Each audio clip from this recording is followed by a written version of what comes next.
Law says you can wait. We're going to call the FDA meeting for August 25th to order here, and we're going with our business. A lot of good things here for the FDA coming up with respect to the convention center, so we'll talk more about that as we get to the end of the agenda. So the meeting is called to order. Is there any, the agenda is before you, is there any adjustments to the agenda? Can you add an additional item for the NDSU operating lease agreement? And we'll make that 4A, and then 4B conference center update, or comments on that. So we'll add 4A NDSU operating lease, 4B conference center, convention center update. So with that, is there any additions, any other items that would like to be added? Move to approve. Thank you, Rick. Second from Mike. Talk slow. Oh, This is no really? I offered.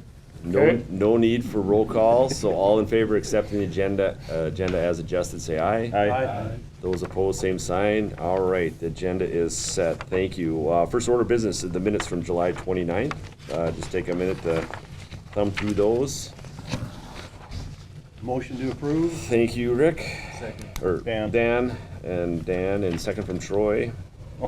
It's my hand. Oh, jeez. You didn't know who's sitting around We the got table this. or what? Good thing we got this recorded here. All those in favor of accepting the minutes from July 29th, say aye. Aye. Those opposed, same sign. All right, thank you. Carrying on, old business. Is there any old business in front of the FDA? Going to new business, that would be 3A, that's the general manager's report. Bob, table's yours. All right, thank you. Page 3, the financials. This will be for the month of July. So as always, the month of July, ending July, is on 25th, 2025. It's on the left-hand side of the page. On the right-hand side of the page is the year-to-date through July for the first 7 months. For July, we had 9 event days with attendance of 29,100 compared to a budget of 11 event days and a budgeted attendance of 30,500. We had total event income of 353,500 compared to a budget of 488,000. And we had indirect expenses of just under 534,500 compared to a budget of 488,500, which led to a deficit for the month of July in the amount of $47,000 compared to a budget of $145,000 surplus. One of the main things on that is for the difference on the number of event days. One, the professional sports WWE, that was budgeted for 2025. As we've talked in recent weeks and months, that whole scheduling has kind of changed over, so we're just running that through the budget. And then also for the Hosier show, we used 2 budgeted shows. It was good attendance, good per caps, decent per caps on the food and beverage side, fantastic on the merch side, over 12,500 people, but just with the 2 budgets going through is below budget on that 162. On the other income, interest income continues to be strong. Net advertising revenue slightly below budget, due mainly to having to purchase comp tickets for the relocated suites plus advertisers for Rosier. And the ticket revenue slightly below budget with not as many events on sale right now. Also, as Zach had mentioned at last week's meeting, that line is going to look different and always below budget now.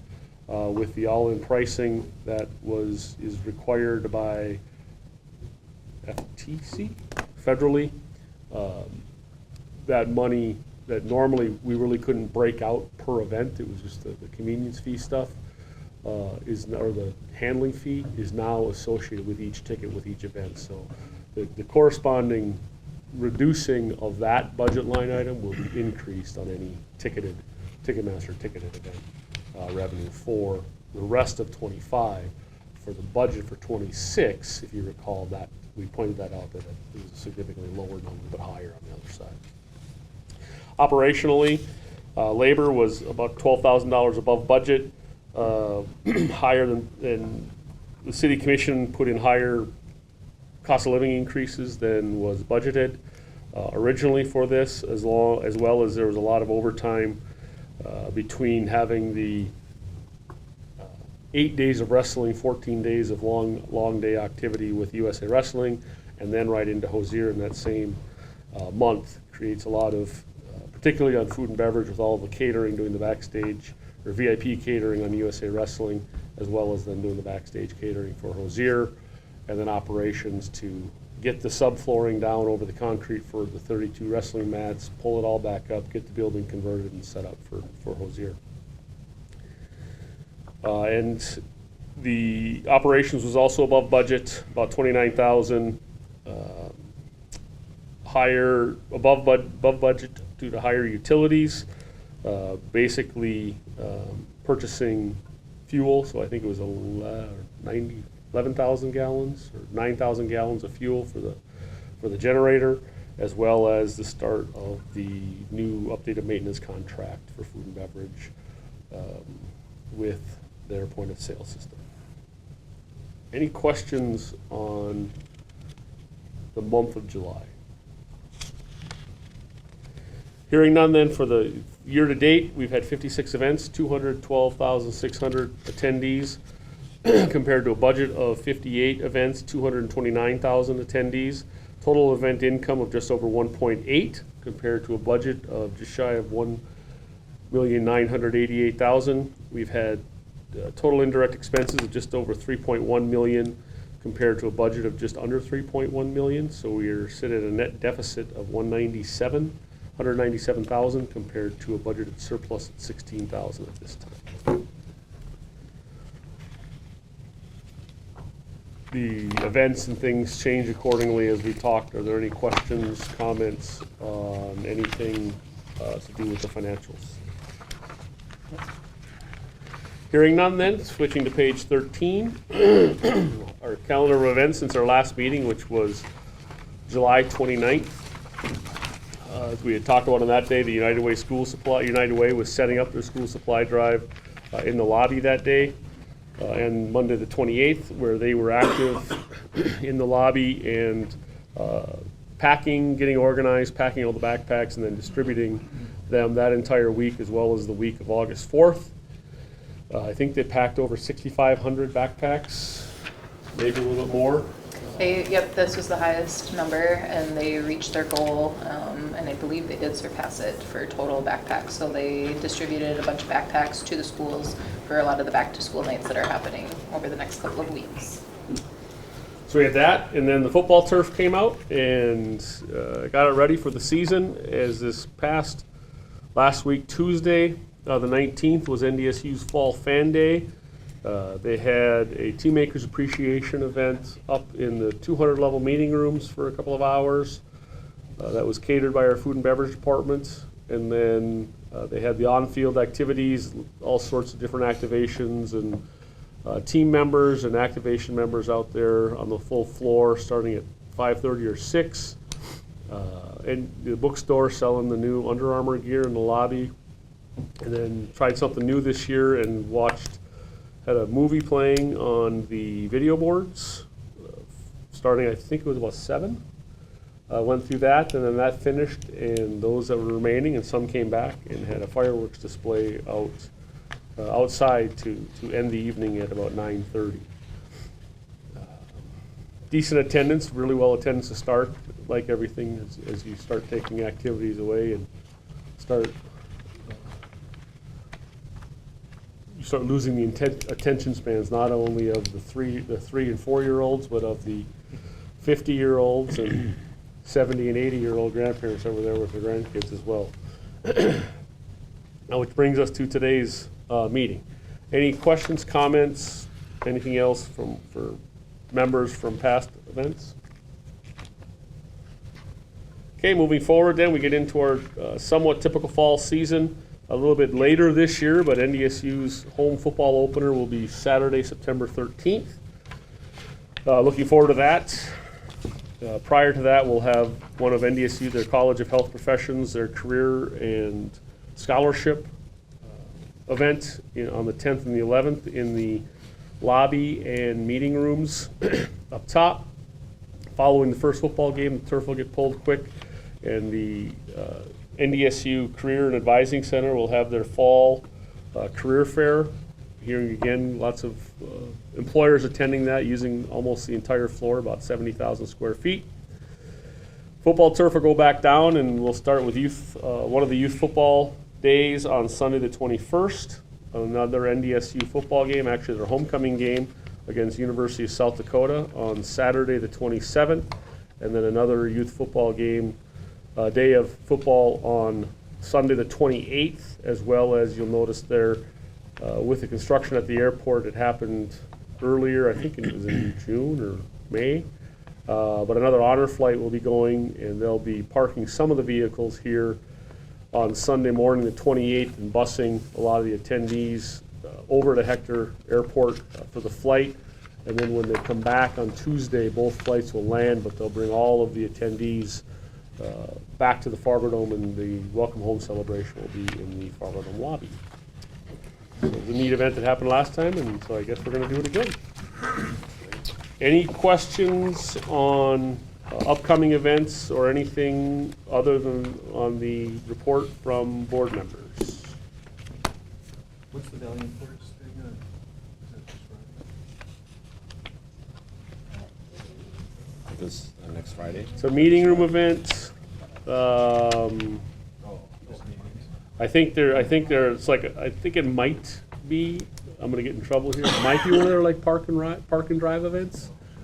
Since Valley Imports is Mercedes-Benz, and so I think they might be having some sort of looks like they're using the parking lots. Plus, I believe they're also using one of our meeting rooms because I heard it mentioned that food and beverage will be catering. So you can come out and look at a new vehicle. Probably 3. If there's no other questions, comments, that would conclude my report. Thank you, Rob. Carrying on, we'll go to item 3B1, and that's committee reports. Rick, table Sure. reports. Buildings and Grounds met last Wednesday, and had a report. Rob did a great job of reviewing the July financial statements. Had quite a discussion during the meeting, the Building and Finance Committee meeting, but nothing new to add to Rob's report. On the project and capital updates, a couple things were noted. Rob referred to the AstroTurf being pulled out. That'll be looked at throughout the year to see if they have to do anything different or replace the turf at the end of the year.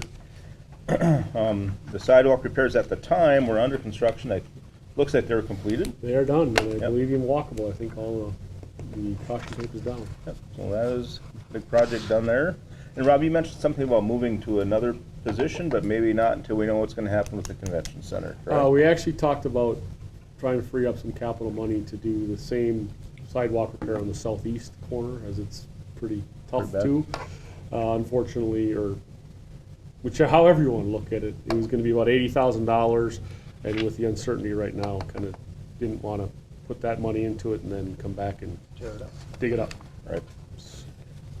And then some discussion indicated there was 4 proposals from civil engineering firms regarding redesign and reconstruction of parking lots B and C. I'm not sure if you have any updates on that. Just progressing. I've gotten a call from 2 of them and said, "Hey, where are you at?" And they said, "Hey, good talk." Good. So they're still in the review phase to decide which firm we'll be going with to start looking at the majority of the parking lots as far as the evaluation of existing condition, potential improvements, redesign, cost estimation, things such as that, to start redoing all of those. Great. And then that was it with project and capital budget updates. The escrow balance performance as normal. We just looked at that and reviewed it. Through April, the year-to-date through April has a return of about 5.8%. And additional items that were discussed during the Building and Finance Committee. We had a convention center update by Dave. And really that was pretty much it. So with that, any questions?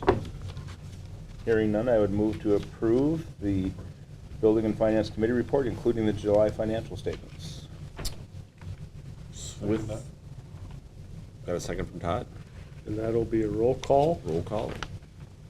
So let me remember all your names. Blake, Yes. Troy, Yes. Dave, Yes. Rick, Yes. Dan, Yes. Todd, Yes. Mike. Yes.